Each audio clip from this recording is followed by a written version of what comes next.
মুসলমানের উপরে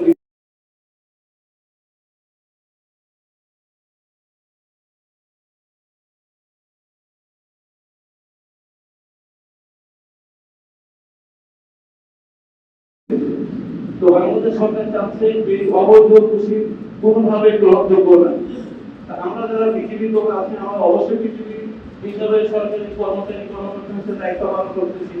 তাহলে এই দেশের নাগরিক হিসাবে আপনাদেরও হলে কিছুটা দায়িত্ব আছে। সেই ক্ষেত্রে রাষ্ট্রের প্রতি, দেশের প্রতি এবং দেশের সরকারের প্রতি সম্মান রেখে আপনারা খুশি ঠেকাতে পারবেন না, সরাসরি জড়াতে পারবেন না, তবে আমাদেরকে তথ্য দিয়ে সহযোগিতা করুন।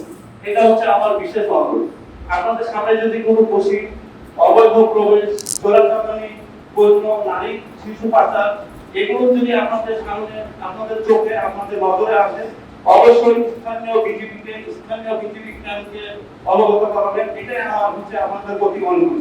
এটা বলার জন্য আপনাদের আমি সামনে দাঁড়িয়েছি।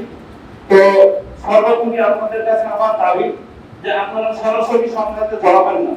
খুশি হচ্ছে, চোরাচালানি হচ্ছে, এইগুলো আপনাদের তথ্য দিয়ে বিজেপিকে এবং স্থানীয় বিজেপি ক্যাম্পকে সাহায্য করবেন।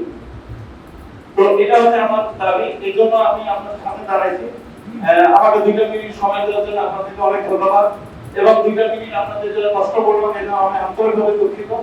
তো আমি আবারও অনুরোধ রাখতেছি যে আপনাদের সামনে যদি এরকম কিছু করে অবশ্যই স্থানীয় বিজেপিকে, স্থানীয় ক্যাম্পে আমার জানাবেন। আর যারা আপনাদের মসজিদের উপস্থিতির বাইরে যারা আছে, আমাদের আত্মীয় স্বজন আছে, আমাদের পরিবার আছে, আমাদের সমাজ আছে, তাদেরকে এই বার্তাটা দিবেন যে যার তার নজরে পড়ে অবৈধ কৃষি, অবৈধ চোরাচালান, অবৈধ নারী শিশু পাচার, অবৈধ অস্ত্র পাচার যার তার সামনে পড়বে, আমরা শুধু বিজেপি ক্যাম্পে একটু অবগত রাখতাম। এই তথ্য দিয়ে বিজেপিকে, এই দেশকে, এই রাষ্ট্রকে, সরকারকে সহযোগিতা করবে।